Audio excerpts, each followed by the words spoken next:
ముఖ్యమంత్రి అంటే కుటుంబ పెద్ద లాంటి పదవి అని రేవంత్ రెడ్డి ఎందుకన్నారు చూడండి వీడియోలో. కాబట్టి మిత్రులారా, ఇవాళ తెలంగాణ రాష్ట్ర ముఖ్యమంత్రి అంటే కుటుంబ పెద్ద లాంటి పదవి.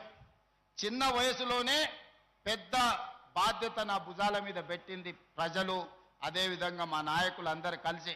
కాబట్టి ఆడ కూర్చున్న వాళ్ళని కానీ చాలా మందిని పేరు పేరున ఊరూర్లో 30-40 మందిని పేర్లతో పిలిచేటంత పరిచయాలు నాకున్నాయి. ఎప్పుడు మిమ్మల్ని కలవాలని, మీ మధ్యలో ఉండాలని ఎప్పటికప్పుడు నాకు ఆలోచన ఉంటుంది, కోరిక ఉంటుంది. కానీ రాష్ట్ర స్థాయి సమస్యల్ని పరిష్కరించి రాష్ట్రం నలుమూలలో తిరిగే ప్రయత్నంలో కొంత సమయం కొడంగల్కు వచ్చే దాంట్లో కొంచెం వెనక ముందు అవుతుంది. మీరే కథానాయకులై గ్రామ గ్రామాన రాజకీయాలు పక్కన పెట్టుండ్రి. ఎన్నికలు వస్తుంటాయి, పోతుంటాయి. 75 ఏళ్ల నుంచి ఎన్నోసార్లు పోటీ చేసినాం. ఎన్నోసార్లు గుడెన్న గెలిచింది, లేకపోతే గడెన్న గెలిచింది. ఎవరు గెలిచినా అధికారంలో మనం లేకపోవడం వల్ల, కొడంగల్కు పెద్ద కుర్చీ లేకపోవడం వల్ల మనకు నీళ్లు తెచ్చుకోలేకపోయినాం, నిధులు తెచ్చుకోలేకపోయినాం, బడి తెచ్చుకోలేకపోయినాం, గుడి కట్టుకోలేకపోయినాం.